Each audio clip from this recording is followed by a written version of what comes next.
अयोध्या के बारे में एक कहावत सर्वविदित है कि काशी बड़ी न गोदावरी, तीरथ बड़ा प्रयाग, सबसे बड़ी अयोध्या नगरी जहां राम लिया अवतार। राम की नगरी अयोध्या में अभी भी ऐसे तमाम मंदिर और मठ हैं जिनकी जो अपने अंदर तमाम तरह के रहस्य समेटे हुए हैं। ऐसे ही एक मंदिर का आज हम आपको दर्शन कराते हैं, जिस मंदिर की ढेर सारी विशेषताएं हैं। इस मंदिर में आज भी ना बिजली है, ना पे यहाँ गैस सिलेंडर है, ना यहाँ पे नल के पानी का इस्तेमाल होता है। यहाँ पे कुएं के जल से ही भोग लगता है, कुएं के जल से ही प्रसाद बनता है और लकड़ी से भोजन बनता है और ऐसी ढेर सारी विशेषताएं ये मंदिर अपने अंदर समेटे हुए हैं। इस मंदिर के संस्थापक रहे पूज्य श्री राम बल्लभ स्वामी जी महाराज, जिनका जन्म 1843 में जिला जमुई बिहार में हुआ था। 1854 में ऐसा यहाँ के शिष्य लोग बताते हैं कि 1854 में ये यहाँ से चले गए थे और गुरु की तलाश में भटकते भटकते ये ऋषिकेश गए, जहाँ पे इनको अपने गुरु का दर्शन हुआ। उसके बाद से आज तक ये लगातार ये पीठ का संचालन कर रहे थे। इस समय इस पीठ के महंत श्री धराचार्य जी बताते हैं कि इस पीठ में 3 महंत अभी तक रह चुके हैं, जिनका विभिन्न नाम है।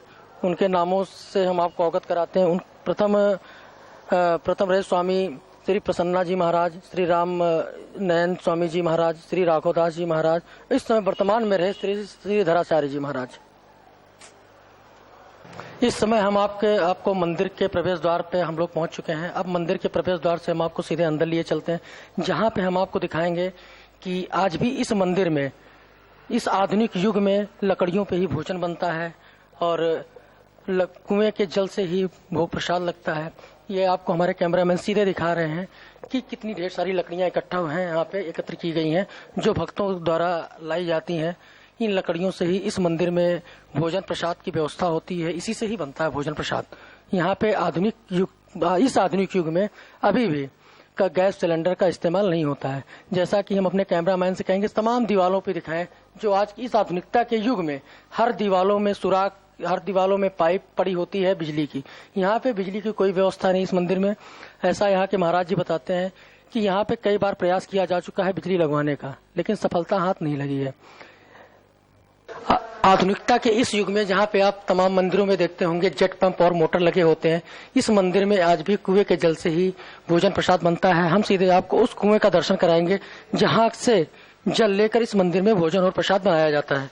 ये कुआं महाराज जी के अनुसार 3 कुएं हैं इस मंदिर में, जिसमें पहला कुआं ये है जहाँ से यहाँ की और अन्य गतिविधियों के लिए जो पानी की जरूरत होती है वो यहाँ से लिया जाता है। एक कुआं गौशाले में है तथा तीसरा कुआं गर्भगृह में है। तीसरे कुएं का दर्शन केवल पुजारी को ही होता है, वहाँ पे आम जन को जाना निषेध है, वहाँ पे आम जन नहीं जा सकते। हर मंदिरों की भांति यहाँ पे आपको ऐसा कुछ नहीं लग रहा होगा। इस समय हम के गर्भगृह के ठीक सामने खड़े हैं, जो यहाँ का जगमोहन कहा जाता है। जगमोहन का दृश्य हम आपको अपने कैमरामैन से कहेंगे वो सीधा दिखाएं कि इस समय जहाँ पे बिजली व्यवस्था है, हर मंदिरों में चमक दमक, ढेर सारी ट्यूबलाइट, ढेर सारे बल्ब टंगे होते हैं, झूमरों का अंबार लगा होता है। यहाँ ऐसा कुछ आपको नहीं दिखेगा। यहाँ पे आज भी बिजली के लिए इस्तेमाल की जाने वाली जगह पे आपको लालटेन ही मिलेगी, जो बहुत पुरानी परंपरा रही हमारे भारत देश की। वही चीज आज भी यहाँ पे चली आ रही है। यहाँ पे मिट्टी के तेल से जलने वाली लालटेन ही यहाँ पे अभी भी प्रकाश के लिए उपयोग की जाती है। अब हम आपको एक सीधा ऐसा दृश्य दिखाते हैं जो अपने आप में एक अनूठा और अचरज भरा हुआ है। यहाँ के महाराज जी के अनुसार जिस समय यहाँ पे महाराज जी ने पहली बार प्रयास किया था बिजली लगवाने के लिए, उस समय महाराज जी ने यहाँ पे तमाम कारीगरों को बुलाया था, जिसमें से कई कारीगर फेल हो गए थे और उन्होंने 1 इंच भी सुराख नहीं कर पाए वो इस मंदिर में।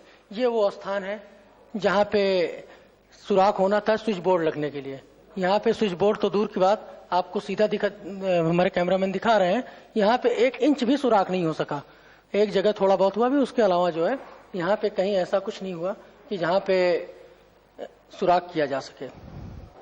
इस समय हम मंदिर परिसर के उस स्थान पे हैं जहाँ पे संत भाषा में कहा जाता है कि सब्जी उब्जी की अमनिया होती है, जिसको हम लोग आज की साधारण भाषा में कहते हैं सब्जी काटी जाती है। आज उस स्थान पे हम हैं और यहाँ की विशेषता ये है कि यहाँ पे बर्तन का इस्तेमाल कतई नहीं होता है। यहाँ पे आज भी पत्तलों का ही इस्तेमाल होता है। यहाँ पे सिर्फ और सिर्फ पत्तल में ही भोजन प्रसाद मिलना और तथा जो भी सामग्री काटी जाती है सब्जी के लिए उसको भी रखना जो है टोटल सब पत्तल पे ही होता है। यहाँ पे बर्तन का कहीं इस्तेमाल आप नहीं देख सकते हैं, न बर्तन का कोई इस्तेमाल यहाँ होता है।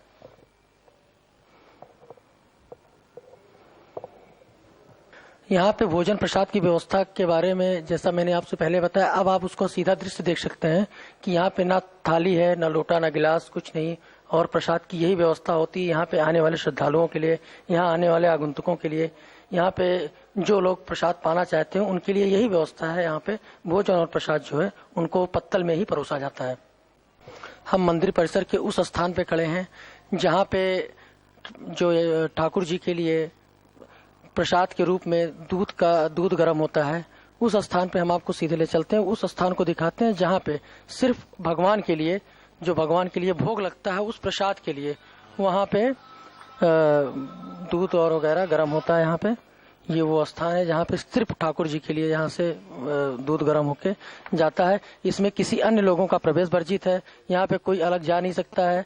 यहाँ पे सिर्फ और सिर्फ पुजारी के अलावा किसी और अन्य की एंट्री नहीं है, प्रवेश निषेध है इसके अलावा।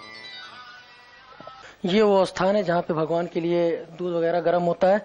और आधुनिकता के इस युग में जहाँ पे सभी भंडार गृहों में आप किसी भी मंदिर में देखेंगे गैस सिलेंडर, हीटर, तमाम तरह के उपकरण लगाए जाते हैं, लेकिन यहाँ पे सिर्फ कोयले से ठाकुर जी के लिए दूध गर्म होता है और यही उनके लिए भोग और प्रसाद बनता है। यही अस्मत् गुरुभ्यो नमः, अस्मत् परम गुरुभ्यो नमः, अस्मत् सर्व गुरुभ्यो नमः, श्रीमते रामानुजाय नमः, श्री परांकुश दासाय नमः, श्री मद यामुन मुने नमः, श्री राम मिश्राय नमः, श्री पुंडरीकाक्षाय नमः, श्रीमन्नाथ मुने नमः, श्रीमते षटकोपाय नमः, श्रीमते विश्वक्सेनाय नमः, श्री नमः श्रीधराय नमः। हाँ, क्या बातें जानना चाहते हैं आप इस मंदिर के संबंध में? जो प्रमुख विशेषताएं हैं, जैसे इस मंदिर की स्थापना कब हुई? हमारे बाल ब्रह्मचारी, बाल वैरागी श्री बलराम आचार्य स्वामी जी महाराज, जिनको हम बलराम सूर्य नाम से संबोधित करते हैं। सूर्य का अर्थ है जो निरंतर भगवत अनुभव में ही लगा रहे, वो ऐसे ही थे। उन्होंने 1854 में, जब उनकी अवस्था 11 वर्ष की थी, तो वैभव युक्त अपना पैतृक घर छोड़ करके धीरे से सन्यास ले लिया, किसी की जानकारी में नहीं।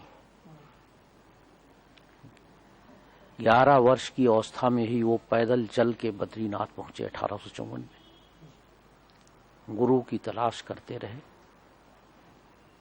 ज्ञान वृद्धि करते रहे। 1859 में उन्होंने वृंदावन में श्री रंगदेशिक स्वामी जी महाराज, जो कि उस समय श्री वैष्णव जगत के चमकते हुए सितारे थे, उनके श्री चरणों में आश्रय ग्रहण किया, उनसे समाश्रित हुए, दीक्षा ली। बाद में इनकी लगन, इनकी योग्यता, इनकी साधुता और इनके वैराग्य को देखते हुए श्री रंगदेशिक स्वामी जी महाराज ने इनको ज्ञान से परिपूर्ण किया। दूसरी चीज महाराज जी ये जानना चाहते थे, हर जगह और उसी समय साधु मंडली के साथ ये रंगदेशिक स्वामी जी महाराज का सत्संग करते थे। श्री रंग जी का मंदिर वृंदावन में श्री वैष्णव जगत का सबसे प्रसिद्ध और उत्तर भारत का सबसे बड़ा मंदिर है। उसी मंदिर में ये स्वामी जी महाराज की सन्निधि में होने वाले नित्य कालक्षेप में सम्मिलित होते थे। धीरे धीरे ये बड़ी ऊंचाई पर पहुंचे और इन्होंने रंग मंदिर के पूर्वी कटरा में श्री गोपाल जी का एक मंदिर स्थापित किया, दक्षिण भारत से लाए। उन्होंने रंगनाथ भगवान जी के लिए पूरा गैस का प्लांट जैसे होना चाहिए विधिवत स्थापित करके रख दिया। उसका प्रारंभ नहीं हो पाया क्योंकि हमारे स्वामी जी महाराज के आदेश की प्रतीक्षा थी। ट्रस्ट बोर्ड की मीटिंग में स्वामी जी महाराज को बुलाया गया तो स्वामी जी महाराज ने कहा कि क्या वही स्वाद गैस पर बनी हुई रसोई में होगा जो लकड़ी पर बनी हुई रसोई में होता है? तो उन्होंने कहा नहीं महाराज, वो तो नहीं हो पाएगा, लेकिन लकड़ी की कठिनाई है और महंगी भी पड़ती है। स्वामी जी ने कहा क्या यदि लकड़ी महंगी हो, कोई भी चीज महंगी हो और कठिनाई से प्राप्त होती हो, तो हम भगवान जी को निम्न कोटि के स्वाद वाला भोजन अर्पित करेंगे? उनके इतना कहते ही वहां से सब जितनी भी व्यवस्था हुई थी गैस के लिए सब उखड़ गई। तो ये तो उनका निजी स्थान है जिसमें वो खुद ही भगवान जी की सेवा करते थे, भगवत अनुभव करते थे। तो यहाँ कैसे हो सकता है? मैंने तो जो भी अनुभव किया है वो यह है कि हमारे आचार्यों की इच्छा के विरुद्ध यहाँ तृण भी नहीं खिसक सकता है। वो आज नहीं है, शरीर से नहीं दिखाई पड़ते हैं, लेकिन वो वैकुंठ लोक में विराजते हुए यहाँ हमेशा अपनी दृष्टि रखते हैं और भगवान जी की सेवा में उन्हीं का संकल्प आज भी काम कर रहा है।